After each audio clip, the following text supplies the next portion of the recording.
Don't drink that. The words left Rachel's mouth before her brain caught up. Jun Su Yun's hand froze halfway to the wine glass. His dark eyes locked onto hers, a waitress he'd never noticed until this exact second.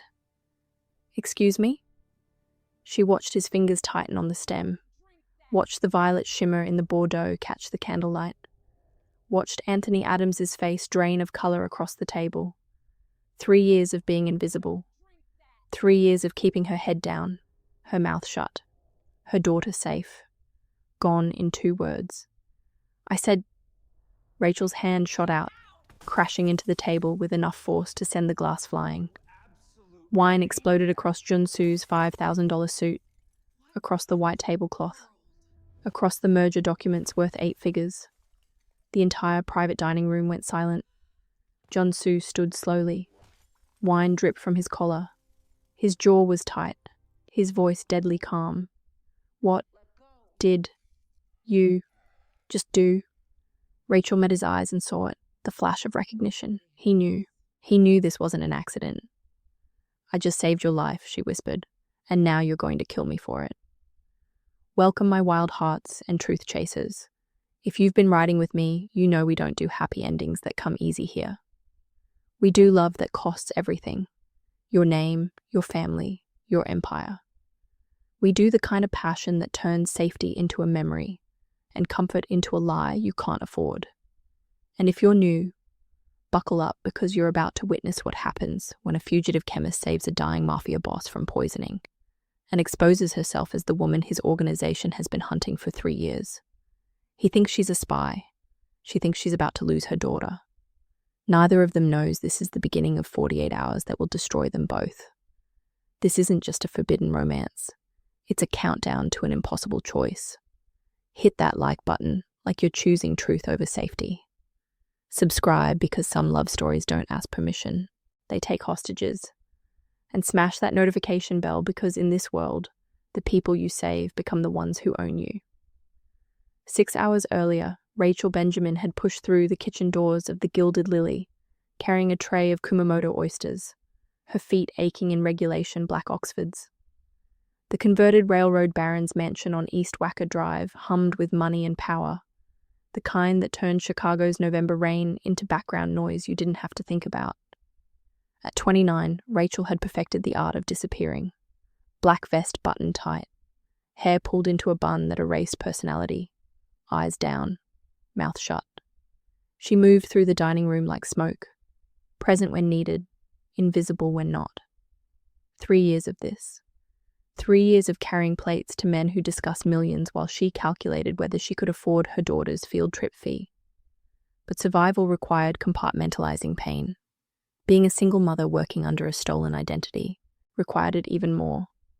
Marcus, the floor manager, had pulled her aside 2 hours before Jun Su arrived. Table 1 tonight, Rachel. Impeccable service. Absolute discretion. We clear? She'd understood. Some tables required more than skill. They required silence. Now she stood in the private dining room, the Vanderbilt room with its burgundy walls and floor-to-ceiling windows overlooking Wacker Drive, refilling water glasses while 5 men discussed a merger worth hundreds of millions.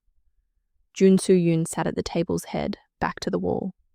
At 34, he moved with the economy of someone who'd learned young that every gesture carried weight. His charcoal Tom Ford suit fit like armor across shoulders that spoke of disciplined violence. Ink crawled up his neck from beneath his collar. Traditional Korean dragons and peonies rendered in black and grey. In certain circles, tattoos like that told a story more accurate than any resume. They spoke of families that operated where law ended and blood began. Rachel knew exactly who he was. She'd spent 6 months obsessively tracking every player in the Yun Global acquisition of Helix Corp. Jun Su's photograph had burned into her memory during those paranoid research sessions. The Dragon of Seoul. The youngest CEO to ever weaponize pharmaceutical patents into a corporate empire. The man whose company now owned every formula she'd ever created, including the ones that could destroy her. She watched from her position near the entrance as Anthony Adams arrived 17 minutes late, shaking rain from his Burberry overcoat. Mid-30s, Harvard Law, the Polish of generational wealth. He took the seat to Jun Su's right with easy familiarity, Sorry I'm late. Rain has the Kennedy backed up to O'Hare. No concern, Jun Su said. His voice was smooth, controlled. Seoul accent polished by American business schools. We were just discussing the transition timeline. Rachel brought courses. Hamachi crudo, butter poached, lobster, dry-aged ribeye that cost more than her monthly rent. The men's conversation flowed around her, careful references to market positioning and strategic consolidation that anyone with biotech experience recognized as corporate predation in a $5,000 suit. She'd heard these conversations before, back when she'd attended them instead of serving them, but Jun Su kept watching her. Not obviously. Not in a way the others would notice. The microscopic shift in posture, the slight turn of his head. His attention on her was different, assessing, curious. It made her nervous in a way she couldn't name. The incident happened during the main course. Rachel was refilling water glasses, moving counterclockwise around the table. As she reached for Jun Su's glass, she noticed Anthony Adams reaching across the table. Except he wasn't reaching for anything on the table. The movement was subtle, practiced. His hand passed over the wine decanter for less than 2 seconds. Barely noticeable. But Rachel saw the tiny vial palmed in his hand, saw the almost imperceptible tilt as something fell into the deep red wine with a shimmer that made her blood go cold. Violet, iridescent, unmistakable. Anthony's face never changed. His other hand was pointing to a merger document, drawing Vincent Carmichael's attention to some clause. The entire action took perhaps 3 seconds. Rachel's heart stopped. Time slowed to syrup-thick seconds as her mind raced. She could be wrong. Maybe she'd imagined it. Maybe it was something innocent. But that shimmer, that specific refractive quality when it hit oxygen. She knew that compound. She'd spent 8 months perfecting it in a Helix Corp clean room. Compound 88, a neurotoxin so precise it could induce locked-in syndrome. Full consciousness, zero motor function, a chemical prison that turned the human body into a tomb while the mind screamed inside it. And she was watching Jun Su Yun reach for the glass. Her hands didn't shake as she continued around the table. Years of waitressing had trained her body to move on autopilot while her mind calculated frantically. Call for help. No time. Alert Jun Su directly. That would put her in the middle of something that could destroy her. Walk away. Let him drink. Let him become a breathing corpse. The image of Maya flashed through her mind. 6 years old, missing her 2 front teeth, obsessed with marine biology. Maya, who needed her mother alive and invisible and safe. But Rachel also saw Jun Su's face, the human being about to drink poison, unsuspecting. Her body made the decision before her conscious mind caught up. Jun Su's fingers closed around the stem of his wine glass. Don't drink that. Jun Su's hand froze. His eyes locked onto hers with an intensity that made her pulse hammer. The room went silent. Vincent stopped mid-sentence. The executives turned to stare. Anthony Adams' face drained of color so fast Rachel thought he might faint. Excuse me? Jun Su's voice was quiet. Dangerous. Rachel's survival instinct screamed at her to apologize, to laugh it off, to run. But she'd already crossed the line. Already shattered 3 years of invisibility. I said, her hand shot out, crashing into the table. Wine exploded across Jun Su's suit, across the white tablecloth, across merger documents worth 8 figures. The glass shattered against the marble floor, Bordeaux spreading like blood across Italian tile. Jun Su stood slowly. Wine dripped from his collar, staining the crisp white shirt beneath his jacket. The tattooed dragon on his neck seemed to move in the low light. His jaw was tight, his voice deadly calm. What did you just do? Rachel met his eyes and saw it. The flash of recognition, the calculating assessment. He knew. He knew this wasn't an accident. I just saved your life, she whispered, and now you're going to kill me for it. Jun Su stared at her for 3 heartbeats. The room held its breath. Then he moved. His hand closed around her wrist. Not painful, but absolute. the kind of grip that suggested he knew exactly how much pressure separated restraint from damage.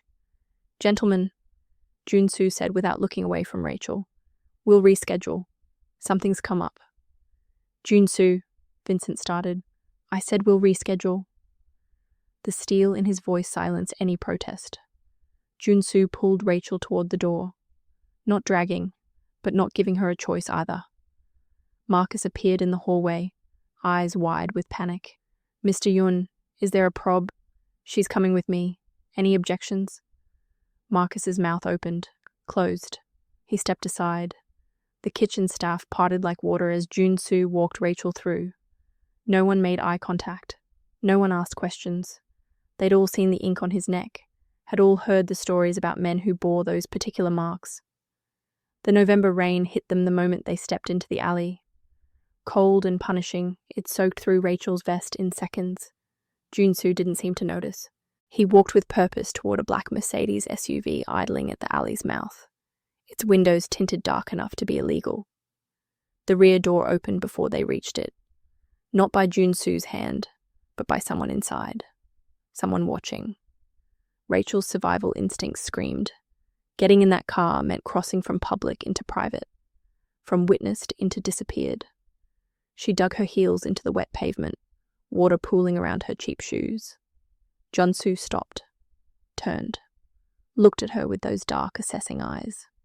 "You can walk in," he said quietly, "or I can put you in. Your choice." "I didn't do anything wrong." "No." Something flickered in his expression, not quite amusement. "You did something very right. That's the problem." He guided her into the SUV with a hand at the small of her back, a gesture that might have looked courteous to anyone watching. But Rachel felt the steel beneath the civility. The door closed behind them with the heavy finality of a vault ceiling. The interior smelled of leather and gun oil. The driver didn't turn around, didn't acknowledge their presence, just pulled smoothly into traffic, rain-slicked streets reflecting neon in rivers of light. Jun Su sat across from her in the rear-facing seat, close enough that their knees almost touched. The proximity was deliberate, designed to intimidate, to crowd. It worked. He pulled his phone from his pocket, typed something with quick, precise movements. "Who sent you?" His voice was conversational, almost pleasant.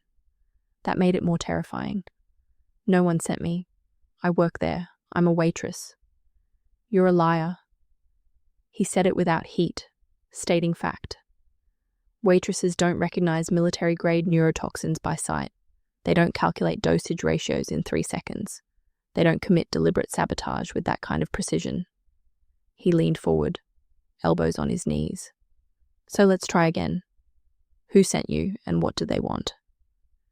Rachel's heart hammered, but she forced her voice steady. 3 years of hiding had taught her how to lie. "I didn't sabotage anything. I spilled water. It was an accident." "An accident." Jun Su's lips curved. Not quite a smile.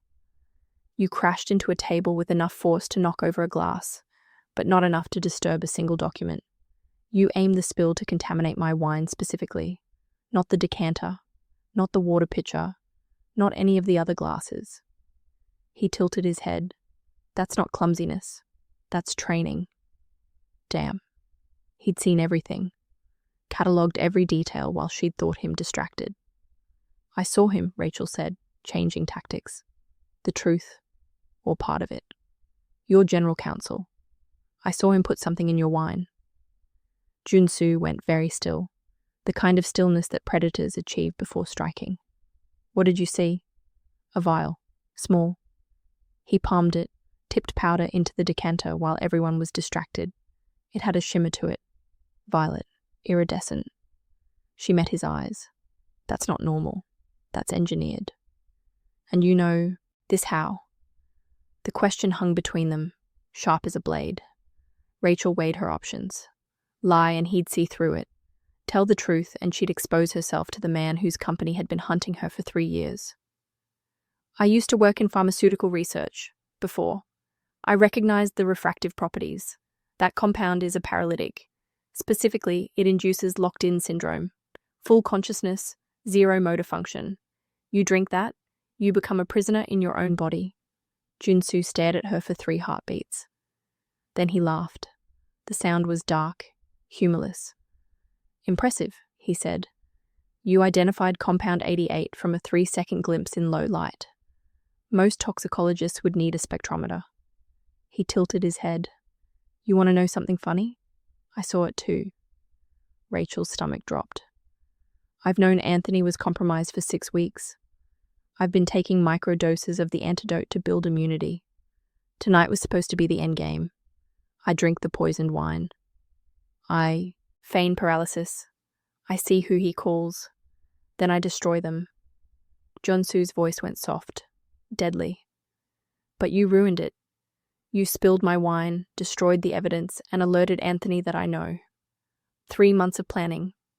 Gone. He leaned back. So now you owe me a debt. You cost me my traitor. You're going to help me find out who he's working for. I have a daughter. I can't just disappear. Then you should have thought about that before you crashed into my table. Jun Su pulled out his phone again, typed something, then turned the screen toward her. Rachel's breath stopped. It was a photograph. Recent, crystal clear. Maya walking out of Lincoln Elementary School, her Disney backpack hanging from one shoulder, her gap-toothed smile bright as she talked to Mrs. Rodriguez. Maya Benjamin, Jun Su said quietly. 6 years old, apartment 4C, building on Ashland and Division. She's with Mrs. Rodriguez tonight. She likes marine biology and stories about sharks. The phone showed another image. Maya's school records, her medical files, the fake birth certificate Rachel had paid $2,000 for. I know everything about everyone in that restaurant the moment I decide they're relevant. You became relevant the second you touched my wine glass. He pocketed his phone. Mrs. Rodriguez will keep Maya overnight. She'll be paid triple her usual rate and told you had to work a double shift. Your daughter will be safe, fed, and asleep by 9. You, however, are coming with me. And what if I refuse? Jun Su's expression didn't change, but something shifted in the air between them. You're too smart to refuse, because you know I'm not the villain in this story. You saw Anthony poison me. You saved my life whether I wanted you to or not. That makes you complicit. That makes you a liability. He paused. And in my world, liabilities either become assets or they become problems. I don't think you want to be a problem. Not when Maya's safety depends on you making smart choices. It wasn't a threat. Threats were louder, cruder. This was a statement of reality. Where are we going? Rachel asked. My penthouse. We're going to figure out exactly who you are, Dr. Benjamin, and then we're going to decide if you're worth keeping alive. The SUV turned north, heading toward the towers that dominated Chicago's skyline. The penthouse occupied the entire top floor of a glass tower overlooking Lake Michigan.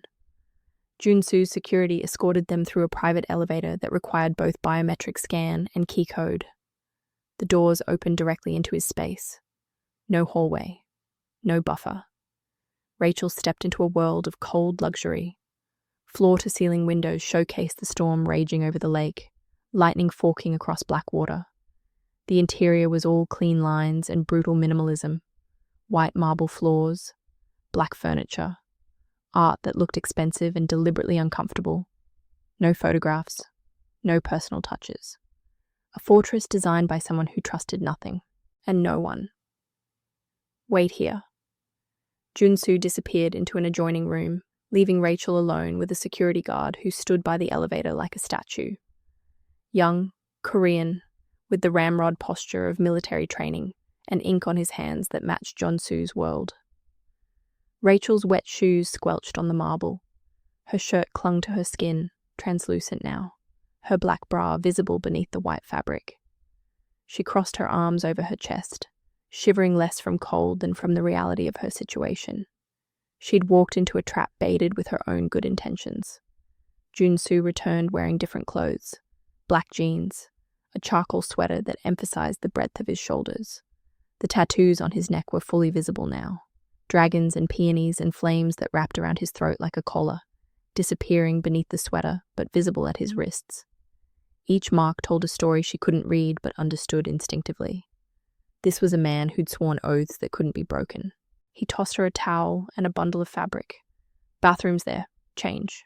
We need to talk." The bathroom was larger than Rachel's entire apartment. White subway tiles, heated floors, a rain shower that probably used more water per minute than she used in a week. She dried off, peeled out of her soaked uniform. The clothes he'd given her were men's. A white t-shirt and black sweatpants, both too large. She had to roll the waistband twice. No bra, no underwear that fit. She felt exposed, vulnerable. When she emerged, Jun Su was standing by the windows, phone to his ear, speaking rapid Korean. He glanced at her, his eyes tracking from her bare feet to her damp hair, and something flickered in his expression. Then he turned back to the storm, finishing his conversation in a tone that suggested he was giving orders, not taking them. He ended the call, pocketed the phone, faced her. "You said you recognized the compound. Prove it." "I told you what it was." "I don't believe you. Because the compound you described doesn't exist in any public database. It's classified military research. Level 5 clearance. Less than a dozen people worldwide have seen the formula." He stopped inches away. "So either you're lying about what you saw, or you're lying about who you are. Which is it, Dr. Benjamin?" Rachel's breath caught. He knew her real name. Not the fake identity she'd been using at the restaurant. Her real name. "How long have you known?" "Since I ran your photo through facial recognition during the car ride." Jun Su pulled his phone out again. Showed her the screen. Rachel Benjamin, formerly lead chemist at Helix Corp's Special Projects Division. Specialization in neuropharmacology. Disappeared 3 years ago, 48 hours before federal investigators raided Helix for patent fraud. Warrant out for her arrest, corporate espionage, theft of intellectual property. "But what interests me," Jun Su said, "is what you took when you ran. My forensic accountants have been trying to reverse engineer those formulas for 3 years. They can't. The research notes you destroyed were the only copies." He tilted his head. "You're the ghost chemist, the one who got away. And you're worth 8 figures to me, dead or alive. Preferably alive, since I need that brain intact." "Your company stole my research," Rachel said, her voice low and fierce. "Every compound I developed, Helix sold to the highest bidder without crediting me, without compensation beyond my salary. They erased my name from every patent application. So yes, I destroyed the notes. Yes, I ran, because I wasn't going to help them weaponize my work. Noble, also stupid. You're worth millions, and you're working as a waitress for $15 an hour." He stepped back. "But here's your problem. The wine you spilled on my table. I need to know what was in it. You claim it was Compound 88, but I need proof. Because if Anthony poisoned me with something you invented, that means you're connected to whoever's trying to take me down." He paused. "And that makes you either an asset or a threat." Rachel's mind raced. The wine was gone, soaked into linen and mopped up by restaurant staff. "Except my apron," she said. "It splashed on my apron. I felt it. Cold, wet, on my hip. Some of it hit the fabric." Jun Su's eyes narrowed. "You're sure? Get me a basic chemistry setup. Household items will do. I can analyze the residue." She met his gaze. "And if I'm lying, if I'm stalling, then you'll know. And you can do whatever you think you need to do." For a long moment, Jun Su studied her. Then he pulled out his phone, sent a text. "My chef has the items you need. You have 30 minutes. The kitchen was professional grade, all stainless steel and imported appliances.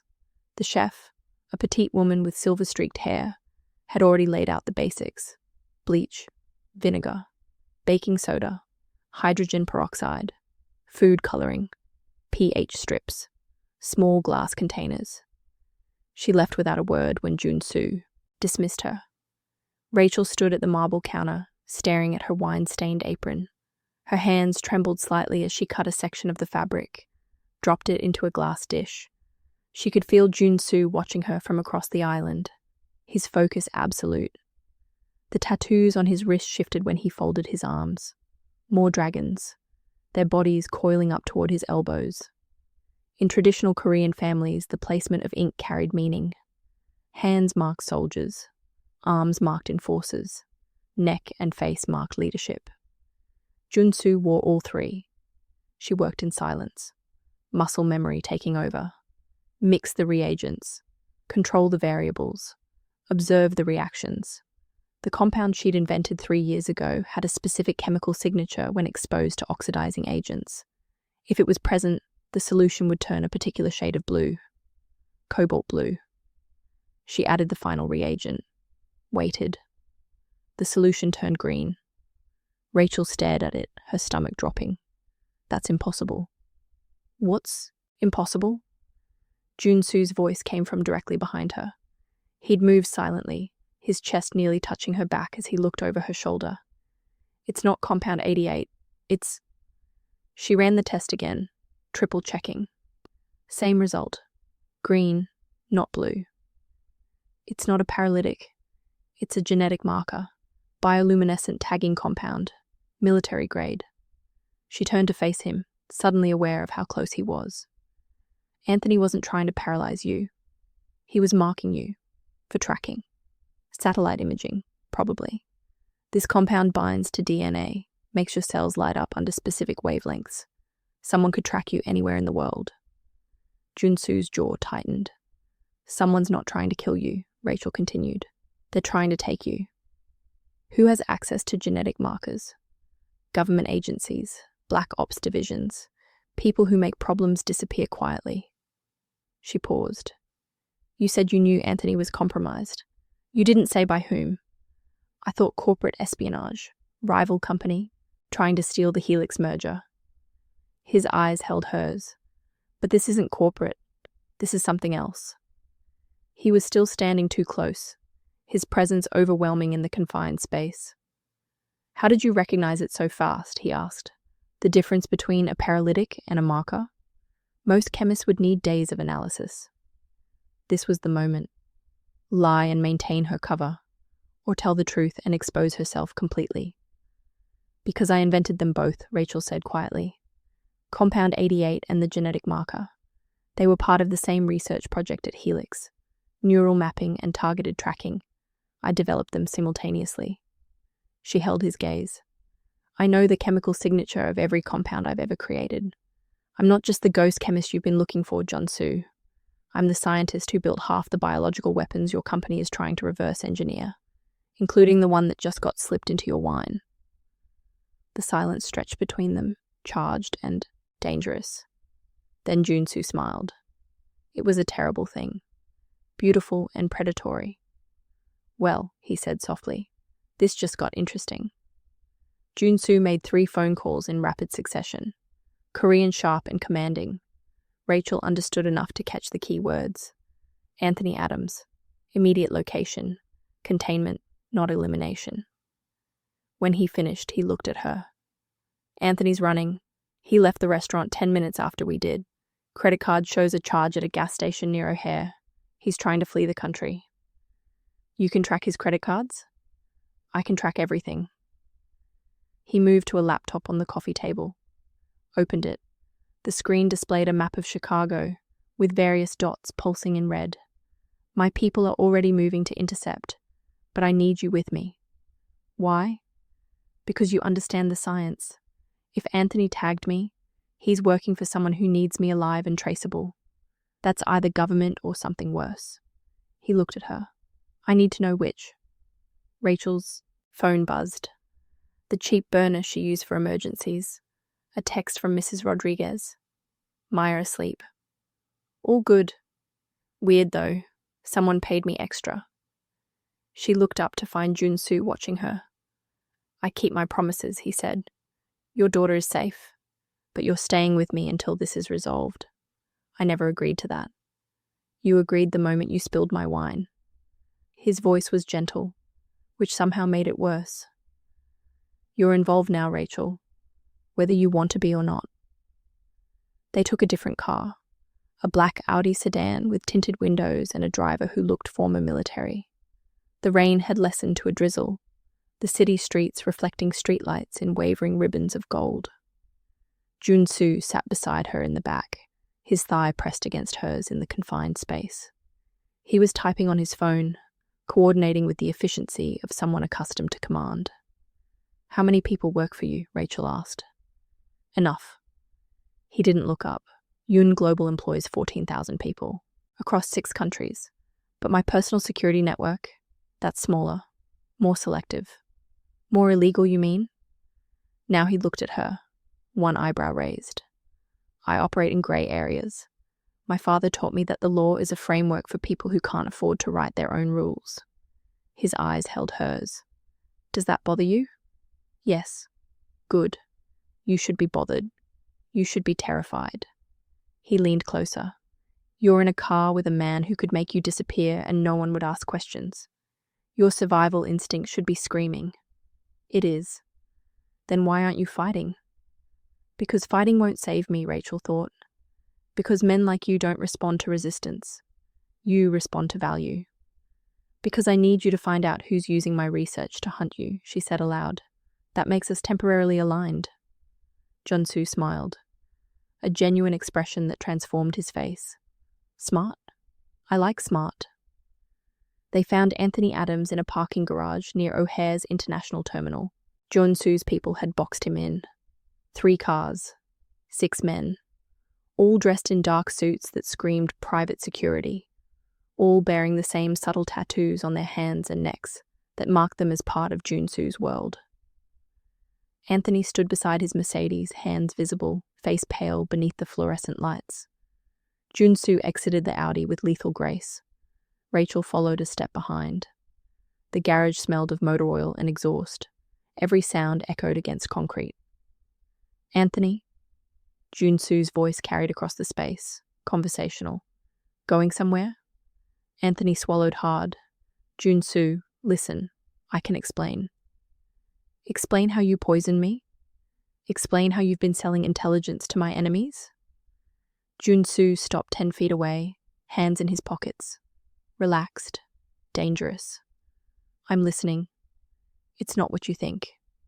"No? Then what is it?" "CIA." Anthony said it like a confession. "I'm CIA. I've been embedded in your organization for 2 years, monitoring your activities. The tagging compound was meant to track you, yes, but not for corporate espionage, for national security." Rachel felt the world tilt. Jun Su's expression didn't change. "Explain." "Your merger with Helix Corp, the biotechnology you're acquiring. Someone in your organization is selling it to hostile foreign entities. Weapons-grade compounds, neurotoxins, genetic markers, all of it." Anthony stepped forward cautiously. "The intelligence community believes you're either complicit or compromised. I was ordered to tag you to determine your involvement. But I tried to tell them you were being framed. I had the logs showing the override codes, but my superiors wouldn't listen." "And you chose tonight because?" "Because tonight your chairman approved a shipment to Pyongyang. 3 cases of neurological bioweapons." Anthony's voice cracked. "That's not corporate expansion, Jun Su. That's treason." The chairman, Jun Su's mentor, his father figure. The man who'd built Yun Global from nothing and groomed Jun Su to inherit the empire. Rachel watched Jun Su's face carefully, saw the moment the information landed, saw the betrayal flicker behind his eyes before he locked it down. "You're lying," Jun Su said softly. "I have documentation, financial transfers, shipping manifests, communications between your chairman and North Korean intermediaries." Anthony pulled out a tablet, pulled up files. "He's been using your name, your clearance codes. As far as anyone official knows, you're the one selling weapons to terrorists." Jun Su was silent for a long moment. Then he laughed, the sound bitter and cold. "Clever. Frame the heir. Protect the legacy. When did he start?" 6 months ago, right after your quarterly medical exam." "My medical exam." Jun Su's voice went flat. "What does that have to do with anything?" Anthony glanced at Rachel, then back to Jun Su. "You don't know." "Know what?" "Your chairman's been covering it up. The diagnosis. The reason he's been pushing experimental treatments. Anthony's voice softened. Jun Su, you have a hereditary degenerative brain condition. Early stage. Manageable with the right treatment, but progressive. Your chairman's been selling bioweapons to North Korea not for money. He has plenty of that. He's trading for raw materials, rare synthesized isotopes that are illegal in the West, but necessary for the experimental cure he's building. The silence in the garage was absolute. Rachel watched Jun Su's face, saw the careful control crack. That's impossible, Jun Su said, but his voice lacked conviction. The microdoses you've been taking, they're not antidote to paralytic. They're experimental neural stabilizers. Your chairman convinced you they were immunity boosters, but they're keeping your brain chemistry balanced.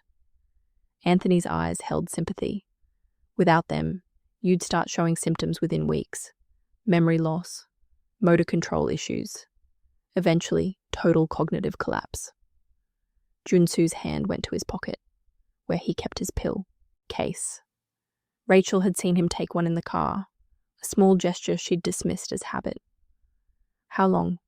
Jun Su asked, his voice barely above a whisper. The chairman's been funding research for 8 months. He's convinced he can cure you. But the treatments he's pursuing aren't legal. They're not ethical, and they require resources that don't exist on the legitimate market. Anthony stepped forward, hands raised. I'm not your enemy, Jun Su. Your chairman is. He's destroying your reputation, selling weapons to terrorists, and bankrupting your company's ethics to save your life. And he doesn't care who dies in the process. Jun Su stood frozen, processing. Then he turned to Rachel. Is it possible? What he's describing? Rachel's mind raced through the science. Hereditary degenerative brain conditions are rare but real. If it's what I think it is, neural stabilizers would slow progression. And yes, experimental treatments exist, but they require specific resources. She paused, dready, coiling in her stomach. What exactly is the chairman researching? Anthony pulled up more files on his tablet. Proprietary neural regeneration. The donor requirements are highly specific. Rare genetic anomaly found in less than 0.001% of the population. He acquired Helix Corp specifically to access their employee health records and genetic database. He looked at Rachel. He's been searching for a compatible donor. Rachel's blood turned to ice. She knew that genetic anomaly.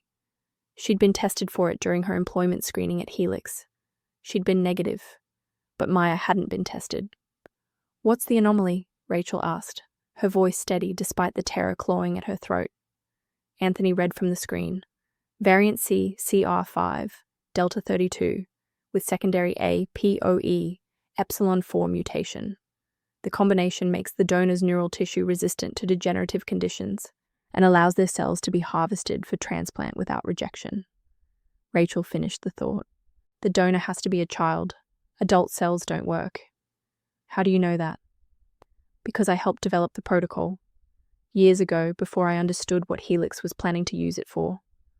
She looked at Jun Su. Does the chairman have a donor? Anthony nodded slowly. He found one 3 weeks ago. Employee records from Helix Corp.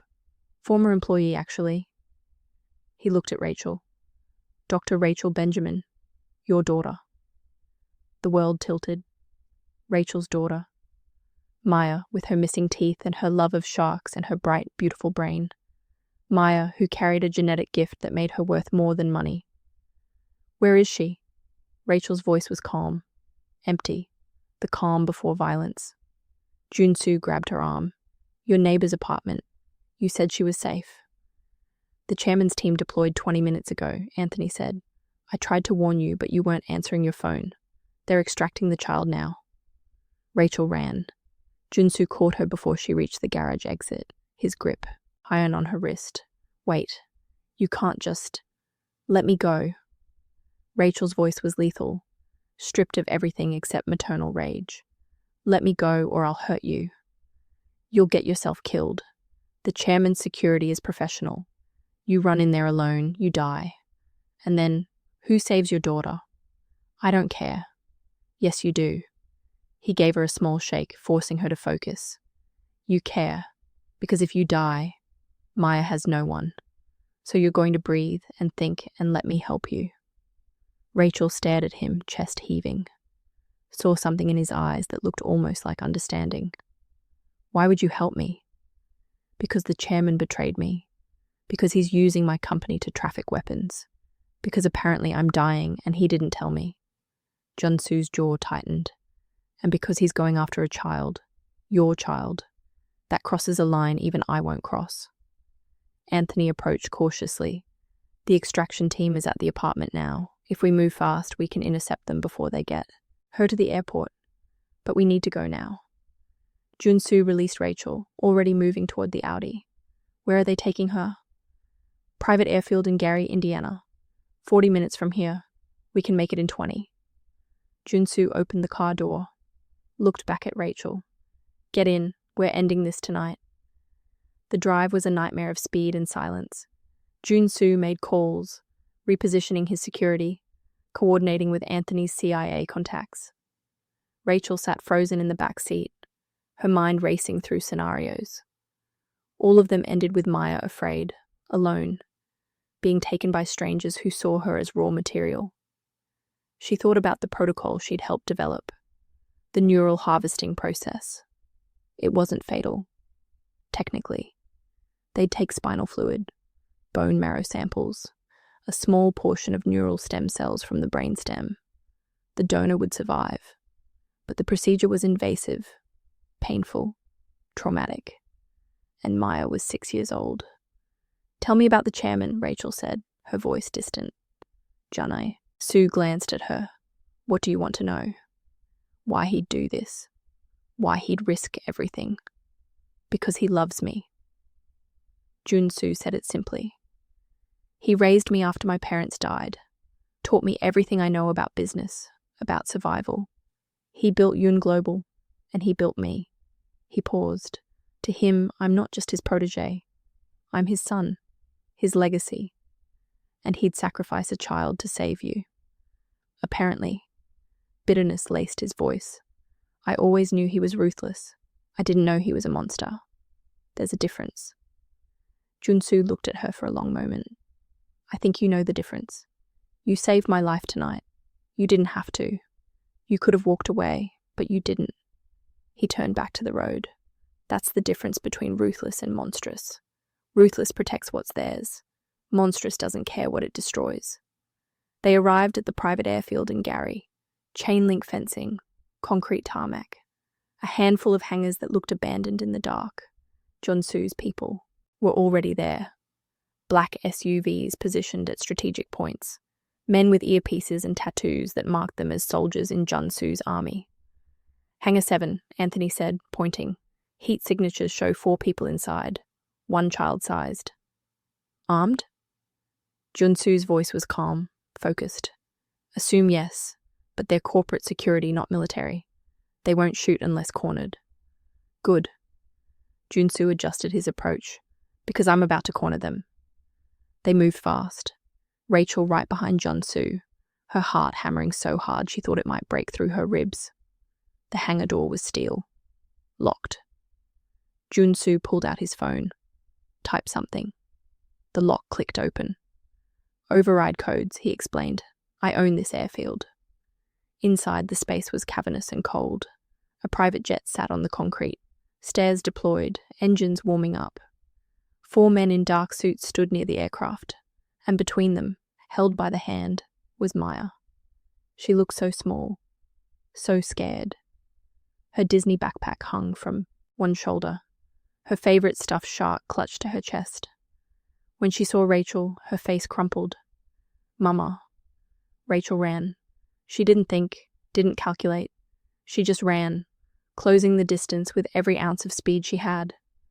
The men moved to intercept, but Jun Su was faster. He didn't attack, didn't threaten. He just stood between them and Rachel. His presence a wall. Stand down, he said quietly. This is over. Mr. Yun, the chairman authorized. The chairman is under federal arrest. Jun Su's voice was soft, deadly. And I'm giving you a choice. Walk away now or I destroy your lives. Financially, legally, professionally. Every stock option, every retirement fund, every reference, gone. He paused. Or you walk away, and tomorrow you wake up with a severance package that sets you up for life. No questions asked, no charges filed. The men looked at each other, looked at Maya, looked at Jun Su. The tattoos on his neck seemed to glow in the hangar's harsh lighting. They walked away. Rachel dropped to her knees, pulling Maya into her arms. Her daughter smelled like strawberry shampoo and fierce sweat. Rachel buried her face in Maya's hair and shook with relief. I thought you weren't coming, Maya whispered. They said you sent them to pick me up, but they were scary, Mama. They didn't smile. I know, baby. I know. I'm so sorry. Rachel pulled back, checked her daughter for injuries. Did they hurt you? No, just scared me. Maya's eyes were huge, swimming with tears. Can we go home? Yes. Yes, we can go home. Jun Su stood nearby, watching them with an expression Rachel couldn't read. When she looked up at him, he turned away, giving them privacy. Anthony arrived 10 minutes later with federal agents and Chicago PD. They secured the scene, took statements, processed the security team. The chairman would face charges: human trafficking, illegal weapons sales, corporate fraud. Through it all, Rachel held Maya, unwilling to let her go. When the high, official interviews were done, Jun Su approached them. He moved carefully, like someone approaching a wounded animal. Knelt down to Maya's level. Hi, he said softly. I'm Jun Su. I'm a friend of your mom's. Maya studied him with the brutal honesty of children. You have pictures on your neck. I do. They're called tattoos. Do they hurt when they're being made? Yes. But after, they're just part of you. Maya considered this. Mama has a scar on her arm. She says scars tell stories. Jun Su smiled. A real smile that transformed his face. Your mama is very smart. Scars do tell stories. They tell us we survived something hard.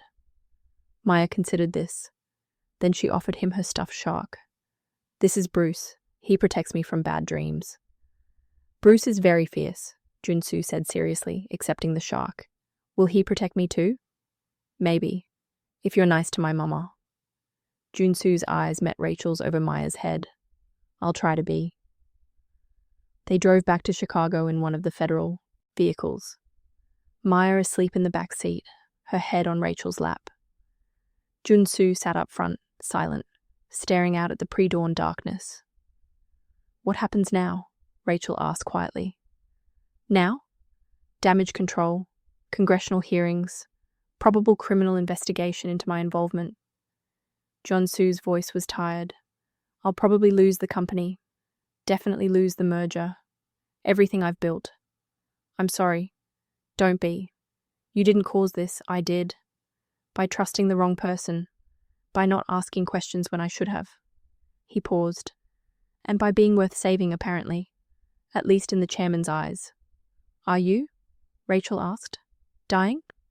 Yes, he said it simply. The diagnosis is real. Hereditary neurodegenerative condition. Progressive. Fatal. I have maybe 3 years before symptoms become severe. And the treatment? There isn't one. Not a real one. Everything the chairman found was experimental, unethical, or impossible. He turned to look at her. I was dead the moment I inherited my father's DNA. He turned back to the window. But I'd rather die as myself than live as a monster. You helped me remember that. If you're still here, you already know this isn't just a story. It's someone's life. Maybe even yours. Maybe you've been the one running. Maybe you've been the one choosing between what's right and what's safe. Maybe you're the one who knows exactly what it costs to save someone who never asked to be saved. If this is hitting different, if you're feeling seen, hit that subscribe button. This community isn't just here for dark romance and dangerous choices. We're here because we understand that sometimes the bravest thing you can do is refuse to look away. Let's keep going. They returned to Jun Su's penthouse as the sun rose over Lake Michigan, painting the sky in shades of rose and gold. Federal agents secured the building, but Jun Su had convinced them to let Rachel and Maya rest before formal questioning. Maya woke up long enough to be fed cereal and tucked into the guest bedroom, surrounded by pillows that cost more than Rachel's monthly rent. She was asleep again in minutes, exhausted by fear and relief. Rachel found Jun Su on the balcony, watching the sunrise. She stood beside him in silence, the morning air cold against her skin. "The research notes," she said finally. "The ones I destroyed when I ran from Helix. I have backups." Jun Su looked at her sharply. "What?" "I encrypted them, hid them in distributed storage. I wasn't going to let Helix weaponize my work, but I wasn't going to let it disappear either." She met his eyes. "There's no cure for your condition in those notes, but there are treatments, legitimate ones, things that could slow progression, buy you time, maybe decades." "Why are you telling me this?" "Because you chose my daughter over your own life. Because you're dying and you still have things worth living for." She paused. "And because maybe together we can do something good with the research. Something that isn't weapons or exploitation. Something that actually helps people." Jun Su stared at her for a long moment. Then he smiled, sad and genuine. "You're offering to save me? After everything?" "I'm offering to try. No guarantees. But I'm a good chemist." She held his gaze. "And you're a good man who made bad choices under impossible circumstances. That's worth saving. What do you want in return?" "Safety. Real identities for Maya and me. Enough money that I never have to choose between my daughter and survival again." She paused. "And a lab. A real one, where I can work without looking over my shoulder." "Done." Jun Su extended his hand. "Partners." Rachel took his hand. His skin was warm, calloused. "Partners." They stood together as the sun climbed higher, burning away the night. The federal investigation took weeks. Rachel and Maya were placed in protective custody, a safe house in suburban Evanston with agents rotating shifts outside. It was comfortable, sterile, suffocating. Maya adjusted better than Rachel expected. Children were resilient that way. Jun Su's situation was more complicated. Yun Global's board voted to suspend him pending investigation. The media feasted on the scandal. Korean CEO's mentor arrested for bioweapon trafficking. Heir potentially complicit. His lawyers worked overtime, but the damage was done. His reputation crumbled in days. He called Rachel every evening. Brief conversations about nothing important. How was Maya? Had Rachel been sleeping? Did she need anything? The questions were mundane, but beneath them ran a current of something deeper. Connection forged in crisis. But his voice grew rougher with each call. He'd flushed the chairman's stabilizer pills the night of the arrest, refusing to keep taking them now that he knew they were funded by child trafficking. Without them, the tremors were already starting. On the 17th day, Anthony Adams visited their safe house. "It's over," he said. The chairman confessed to everything. Full cooperation. Jun Su is clear. No charges. The company's board is voting tomorrow on his reinstatement. Rachel felt relief and something else. Disappointment, maybe, that it was ending, that they'd returned to normal. "What about us? The warrants?" "Dismissed. Your patent theft charges were filed by Helix Corp on the chairman's orders. With him in custody and the company under new management, they withdrew everything." Anthony smiled. "You're free, Dr. Benjamin. You and Maya both." Free. The word should have felt like victory. Instead, it felt like standing on the edge of a cliff. That night, Jun Su came to the safe house himself. It was late, past midnight. Rachel had been unable to sleep. She was sitting in the kitchen, drinking tea and reading Maya's school forms, when he knocked. The agents let him in without question. "Couldn't sleep either?" he asked, standing in the doorway. "Apparently not." She gestured to the chair across from her. "Tea?" They sat together in the quiet kitchen, drinking tea that tasted like cardboard. The silence was comfortable, intimate. "I resigned," Jun Su said finally. Rachel looked up sharply. "What?" "From Yun Global. Effective immediately. I recommended my COO for interim CEO. The board will ratify it tomorrow." "Jun Su, you can't..." I can. I did. He set down his mug. I've been running that company since I was 23, building it, defending it, sacrificing everything for it. And for what? So I could spend my last 3 years in boardrooms and conference calls, dying slowly while lawyers argue over patents. He shook his head. I don't want that. I want something different. What do you want? He looked at her. Really looked. I want to build something that matters, with someone who understands what it costs. He paused. I want to offer you a partnership, a real one, a lab, funding, complete autonomy. We take your research, the legitimate applications, and we develop treatments that actually help people. No weapons, no exploitation, just science in service of healing. Rachel's heart hammered. That's a massive risk. My reputation. Your reputation is that of a brilliant chemist who refused to let her work be weaponized. That's exactly the reputation I need. He leaned forward. I have money, Rachel. More than I could spend in 10 lifetimes. I have connections, infrastructure, resources. What I don't have is purpose. You can give me that, and I can give you the freedom to work without fear. This isn't just about science, she said softly. No, Jun Su's voice was rough. It's not just about science. I don't know what it is yet, but I know I don't want it to end. This, us, whatever we're building. Rachel thought about Maya asleep upstairs, thought about 3 years of running, hiding, being afraid, thought about Jun Su's face when he'd chosen her daughter over his own cure. Where? She asked. What? Where would this lab be? Wherever you want. We can build it from scratch. Chicago, Seattle, Austin, anywhere you feel safe. I want to be close to good schools. Maya's education matters. Jun Su smiled. Done. Anything else? I want final say on all research directions. No board oversight. No investors pressuring for profit over ethics. Agreed. And I want a contract that protects Maya. If anything happens to me, she's taken care of.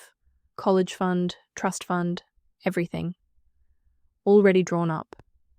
He pulled out his phone, showed her the document. Maya is protected for life, regardless of what happens to either of us. Rachel read the contract. The legal protections. The escape clauses designed to prevent exploitation. It was generous. Too generous. Why? She asked. Why do all this? Jun Su set down his phone, reached across the table, his hand covering hers. The touch was electric. Because 6 weeks ago, a woman I didn't know threw herself between me and death. She had every reason to walk away, to stay invisible, to protect herself. And she didn't. She chose to be seen. She chose to save me. His thumb brushed her knuckles.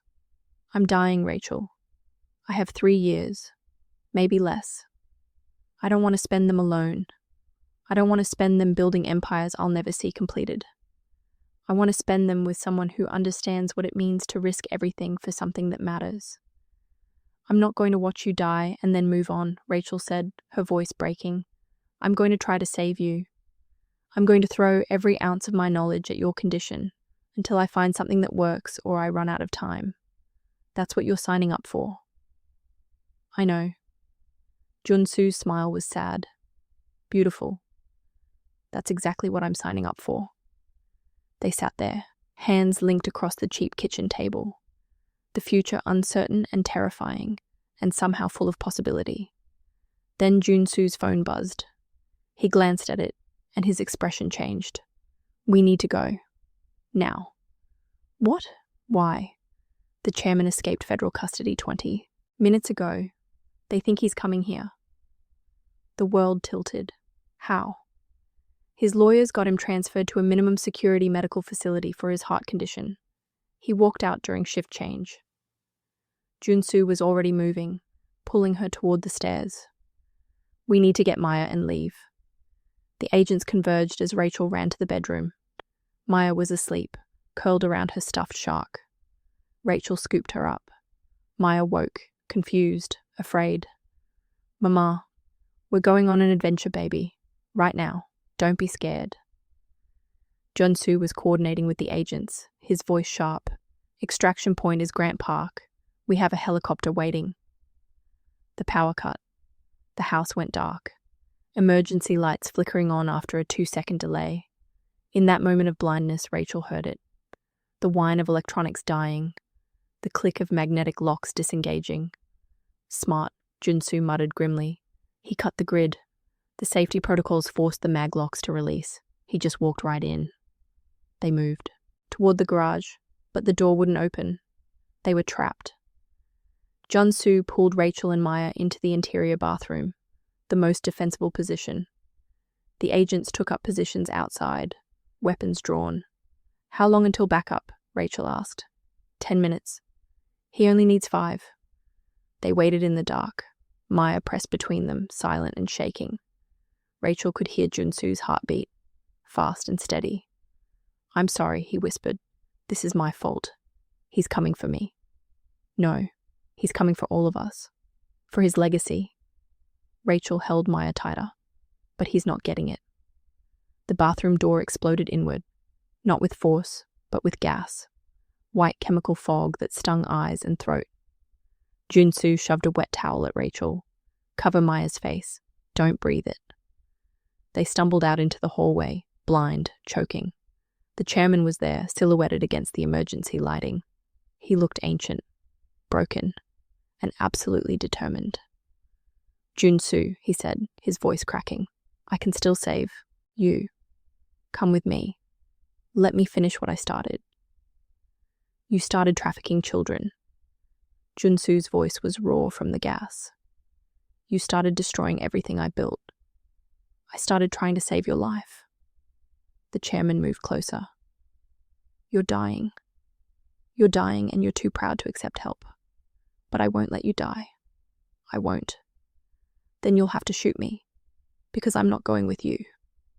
The chairman raised a gun, not pointed at Jun Su, pointed at Rachel. Her then. She has the research. She can synthesize the treatment. Give her to me or I shoot her and take the child anyway. Time slowed. Rachel saw Jun Su's eyes, saw the calculation there, saw him weighing her life against his freedom. She saw the moment he chose her. Jun Su stepped between her and the gun. No, you want me? Take me. But you leave them alone. Jun Su, Rachel grabbed his arm. Get Maya out, he said quietly. That's an order, Dr. Benjamin. The helicopter arrived before Rachel could argue. Federal agents, rappelled through the skylight, moving with military precision. The chairman was subdued, arrested, dragged away screaming about saving his son. Jun Su collapsed the moment the threat was gone, his medical condition exacerbated by stress. They rushed him to Northwestern Memorial, where doctors stabilized him but confirmed what they all knew.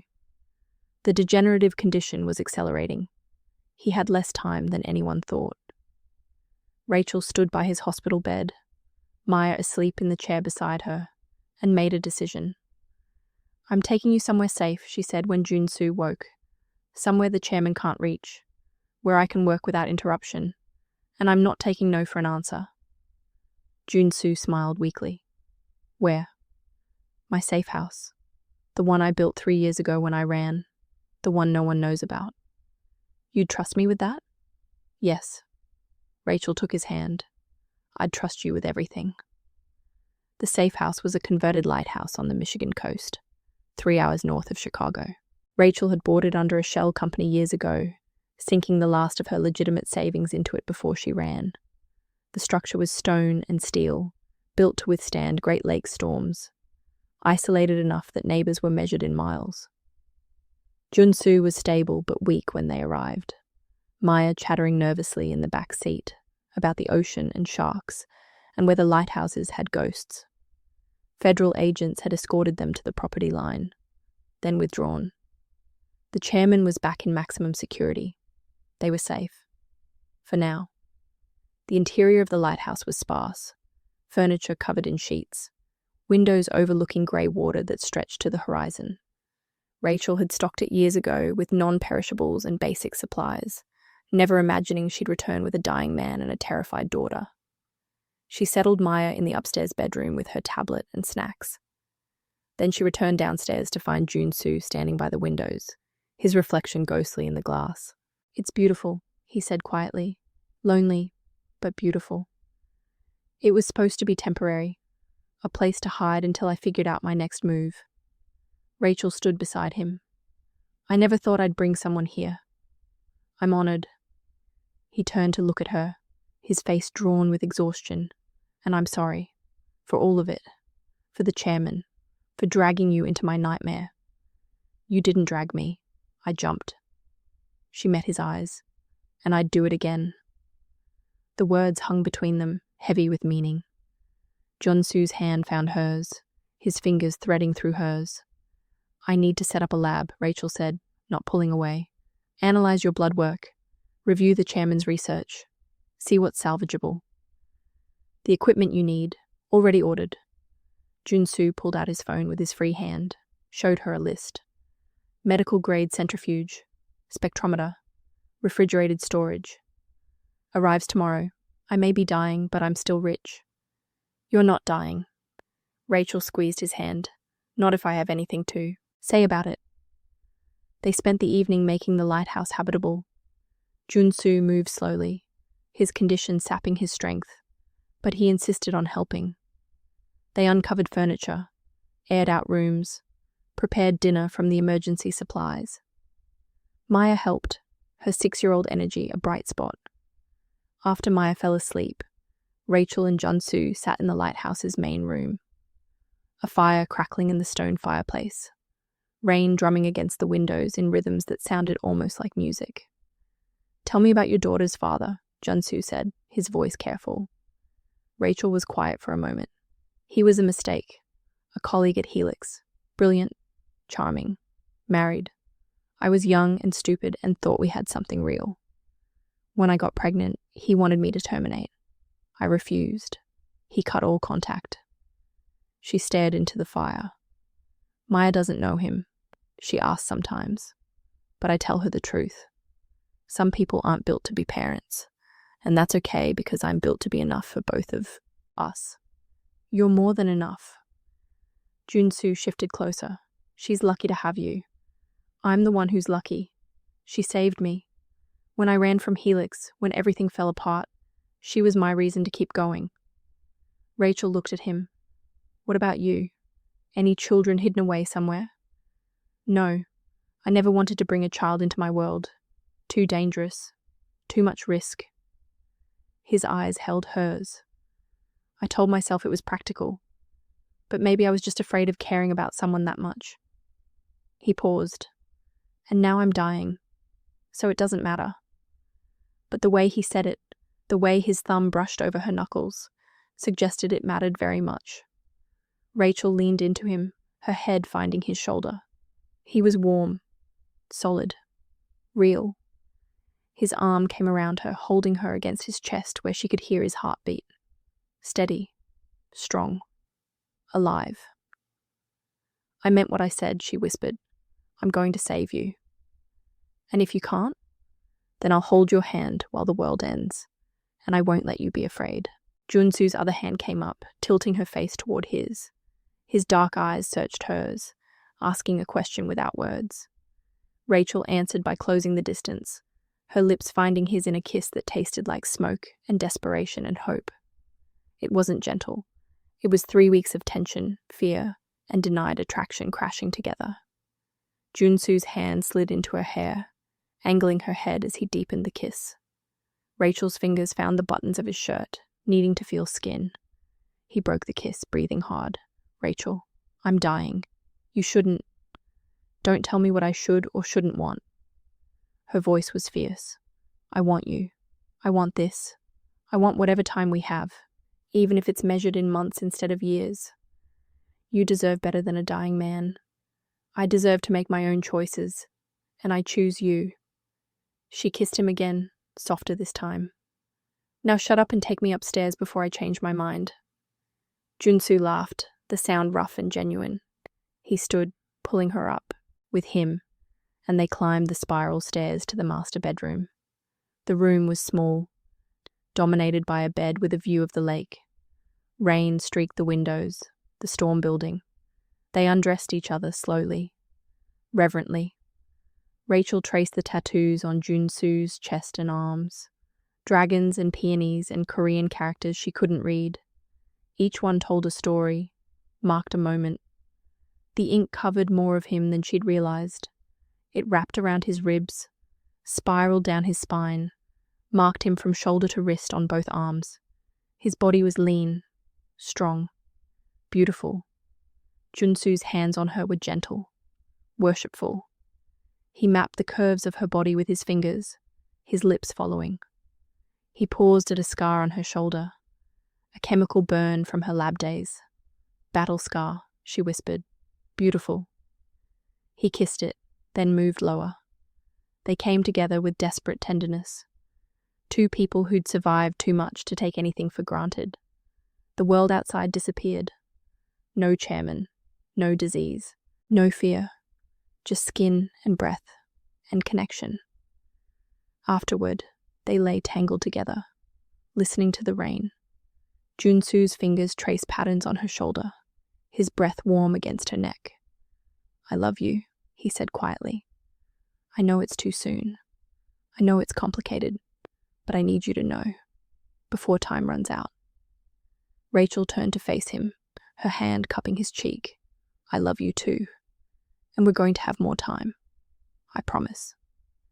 But as she drifted into sleep, wrapped in his arms, she couldn't shake the fear that some promises were impossible to keep. The next morning, Rachel woke to find Jun Su unconscious. Not sleeping. Unconscious. His breathing shallow and rapid, his skin clammy with sweat. She checked his pulse, felt it racing irregularly. Panic clawed at her throat. Maya. She grabbed her phone, dialing 911. Maya, I need you to stay in your room, okay? Don't come downstairs. The paramedics arrived within 20 minutes, loading Jun Su into the ambulance. Rachel rode with him, holding his hand, whispering promises she wasn't sure she could keep. Maya sat small and scared in the ambulance's jump seat, clutching her stuffed shark. At the hospital, doctors confirmed what Rachel already knew. Jun Su's condition was deteriorating faster than expected. The stress had accelerated the neurodegeneration. Without aggressive treatment, he had weeks, maybe days. There's an experimental trial, the neurologist said. Stem cell therapy combined with neural regeneration protocols. It's risky, unproven, but it's the only option. She paused. It requires a compatible donor. The genetic markers are extremely rare. Rachel's stomach dropped. Test me. Test Maya. Test everyone. Her voice was steel. Whatever it takes. The test came back within hours. Rachel wasn't compatible, but Maya was. Her genetic anomaly, the same one the chairman had hunted, made her the perfect donor. The procedure wasn't the nightmare the chairman had planned. It was FDA approved, ethical, involving only a small bone marrow sample. Maya would experience discomfort, but no lasting damage. But she'd still have to undergo anesthesia, still have to face pain. Rachel knelt before her daughter, taking her small hands. Baby, I need to ask you something very important. Jun Su is very sick. He needs special cells from your body to help him get better. The doctors would need to do a small procedure. It would hurt a little, but you'd be asleep. And when you woke up, you'd be helping save his life. She paused. But you get to choose. It's your body, your choice. And whatever you decide, I love you. Maya looked at her mother with those impossibly wise 6-year-old eyes. Will it save him? Like you saved him at the restaurant? Yes, baby. It could save him. Then I want to do it. Jun Su is nice, and he makes you smile. Maya squeezed her mother's hands. Plus, he said I could name his next company after a shark. I want to make sure he keeps that promise. Rachel pulled her daughter into a fierce hug, tears streaming down her face. You are the bravest person I know. The procedure was scheduled for the next morning. Rachel stayed with Jun Su through the night, watching him sleep in the sterile hospital room. She worked on her laptop, analyzing his blood work, reviewing research papers, building treatment protocols. Jun Su woke near dawn, his eyes clearer. Maya agreed, Rachel said softly. The transplant is this morning. Jun Su's face crumpled. I can't let her. She wants to, and the procedure is safe. FDA approved, minimal risk. She'll be uncomfortable for a few days, but she'll be fine. Rachel took his hand. Let her save you, Jun Su. Let us save you. He pulled her down, kissing her forehead. I don't deserve either of you. Too bad. You're stuck with us. The transplant took 3 hours. Rachel spent them in the surgical waiting room, drinking bad coffee and wearing a path in the linoleum. When the surgeon finally emerged, Rachel's heart stopped. Both procedures went perfectly, Dr. Martinez said. Maya is in recovery, asking for juice. Jun Su's body is already showing positive response to the stem cells. She smiled. It'll take weeks to know if the treatment is working long-term, but initial signs are excellent. Rachel's legs gave out. She sat down hard, relief flooding through her. Can I see them? Maya first. She's asking for you. Her daughter was small and pale in the recovery bed, but her eyes were bright. Mama, they gave me the good juice, the kind with bubbles. Rachel kissed her forehead, her cheeks, her nose. You're so brave. So brave. Did it work? Is Jun Su going to be okay? The doctors think so. It'll take time, but yes, he's going to be okay. Thanks to you. Jun Su was in the ICU, still sedated, but stable. Rachel stood by his bed, watching the monitors track his vital signs. She thought about the man who'd entered the Gilded Lily 6 weeks ago. Dangerous, controlled, dying. And she thought about the man he'd become. Vulnerable, fierce, worth saving. The recovery was brutal. Jun Su spent 2 weeks in the hospital, fighting through post-transplant complications. Rachel moved into his room, working from a laptop in the corner. Maya visited daily, bringing drawings and stories and shark facts. The chairman was sentenced to 3 consecutive life terms. No parole. Anthony Adams testified, his CIA cover blown. Jun Su stepped down as CEO, transferring leadership to his COO. He kept majority shares but withdrew from daily operations. 6 months later, they stood in a renovated warehouse in Ann Arbor, Michigan, the new home of Nexus Bioethics, their joint venture. The lab was state-of-the-art, funded by Jun Su's liquidated assets and Rachel's reclaimed intellectual property. They'd assembled a team committed to developing treatments without exploitation. The grand opening was small, private. Maya cut the ribbon with oversized scissors, grinning gap-toothed. That evening they returned to the lighthouse. It had become their home. Maya enrolled in the local elementary, Rachel commuting to the lab 3 days a week, Jun Su working remotely. The isolation suited them. The peace healed them. Rachel prepared dinner while Jun Su helped Maya with her homework at the kitchen table. The scene was so domestic, so normal. It made her chest ache. This was what she'd fought for. This quiet, this safety, this family. After Maya went to bed, Jun Su opened a bottle of wine, the same vintage from that night at the Gilded Lily. Chateau Margaux 2015. He poured 2 glasses, handed one to Rachel. She took it, studied the deep red liquid. Should I be worried? Always. Jun Su's eyes sparkled, but not tonight. Rachel swirled the wine, inhaled its bouquet. Tannins, oak, fruit, no metallic tang, no shimmer, just wine. She took a sip, let it roll over her tongue. Safe, she whispered, handing him the glass. Jun Su drank, maintaining eye contact. When he lowered the glass, he smiled. The real smile. The one that transformed his face. Thank you, he said, for everything. For seeing me. For saving me. For giving me a reason to want to live. Thank you for letting me. Rachel moved closer. For trusting me with your life. With your future. Our future. Jun Su pulled a small box from his pocket, opened it to reveal a ring. Simple, elegant, a diamond set in platinum. Marry me. Not because I'm dying. The doctors say I'm in full remission. Marry me because I can't imagine waking up without you. Because Maya deserves a father who shows up. Because I love you more than I thought I could love anything.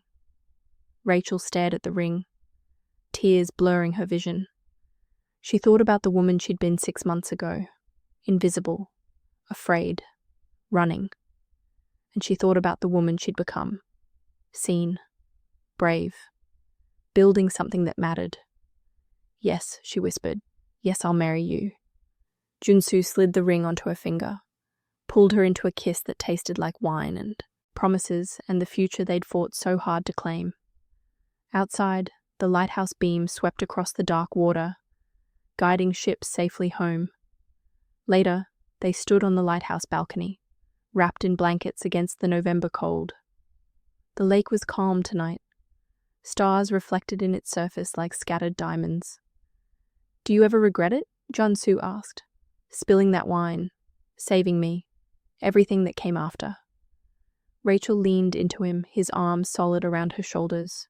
She thought about the terror, the danger, the moments when she'd been sure they'd lose everything. And she thought about Maya's laughter, about the lab they'd built, about the man beside her who'd chosen love over death. Not for a second, she said. You were worth saving. So were you. Jun Su kissed the top of her head. We saved each other.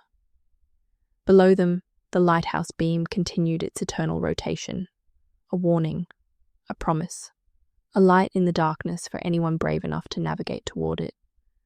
And inside, Maya slept, dreaming of sharks and science and a future bright enough to chase away any shadow.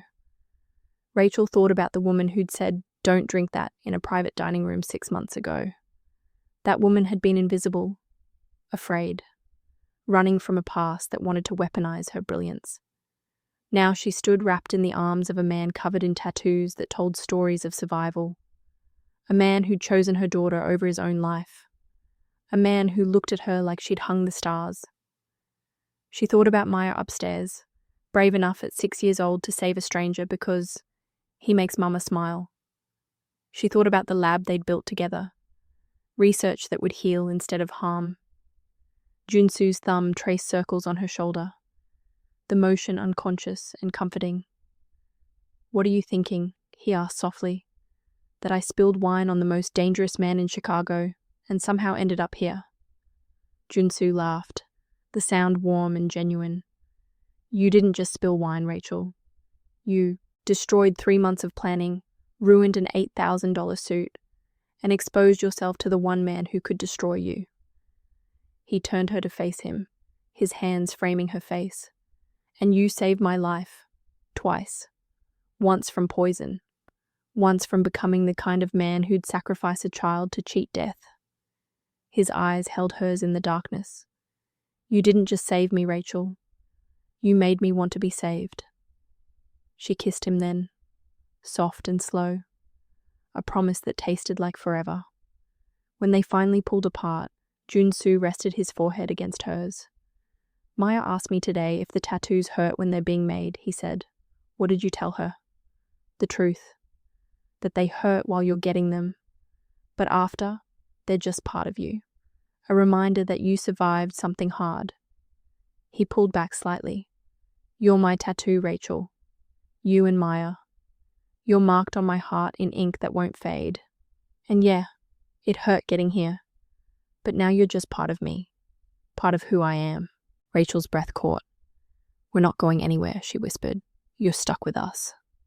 Good. Jun Su pulled her close again. Because I'm done running empires. I'm done proving myself. I'm done with everything except this. He gestured to the lighthouse, the lake, the life they were building. This is enough. You're enough. This is everything. They stood there as the November wind picked up, bringing the smell of snow from across the lake. Inside, Maya was dreaming. In Ann Arbor, a lab full of hope waited for Monday morning. In a supermax facility, the chairman sat alone with his regrets. In Seoul, a corporation learned to function without the man who'd built it. And here, on a lighthouse balcony overlooking water that had witnessed 1,000 storms. Two people who'd saved each other stood wrapped in blankets and promises. Rachel thought about the question Jun Su had asked. Did she regret it? She thought about every terrifying moment, every impossible choice, every time she'd been sure they wouldn't survive. And she thought about this, right here, right now. Jun Su's arms around her, Maya safe upstairs, a future they'd fought for and won. Not for a second, she said again, not for a single second.